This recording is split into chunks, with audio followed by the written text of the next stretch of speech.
Questa mattina abbiamo inaugurato la 18ª edizione della Mostra Nazionale dei Vini Passiti da Meditazione e quindi una ripartenza dopo 2 anni di interruzione dovuto agli eventi sociosanitari che hanno interessato tutto il mondo praticamente. È un'edizione che quindi vuole segnare appunto una ripartenza ed essere un momento di ripartenza per il settore del turismo e tutte le attività connesse che sono quelle che più hanno sofferto dalla situazione degli anni precedenti. Vuole essere una prestigiosa vetrina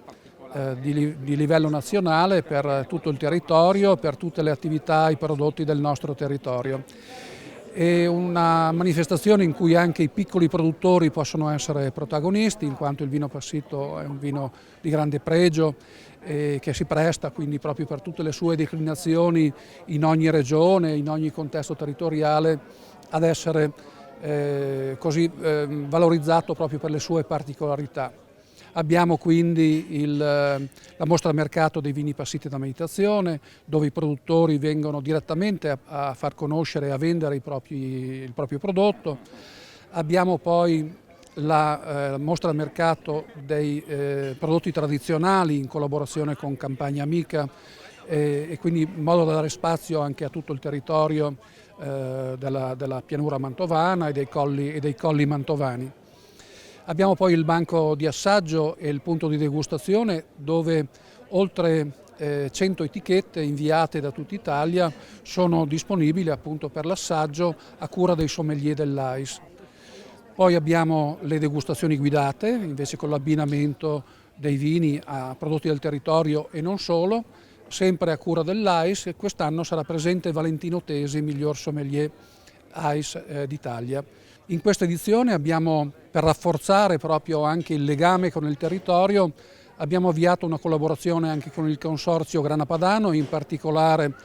con il gruppo che si occupa della promozione del grana padano dei prati stabili delle valli del Mincio, e poi abbiamo gli eventi serali, anche questa è una novità,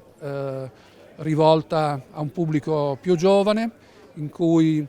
il vino passito viene declinato anche in forme nuove e contesti anche nuovi, e quindi con la realizzazione di drink, di cocktail a base di vino passito e abbinato a prodotti anche quelli che presentano modalità un po' innovative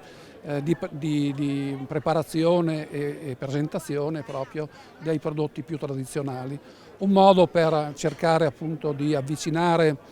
a questa che è una ricchezza incredibile del nostro paese, dell'Italia tutta, insomma anche un pubblico più giovane, e poter trasmettere quindi anche loro l'importanza di queste produzioni sia dal punto di vista economico ma anche del perpetuare una tradizione che ormai è molto consolidata. I vini passiti non sono soltanto vini da bere da soli, ma rendono molto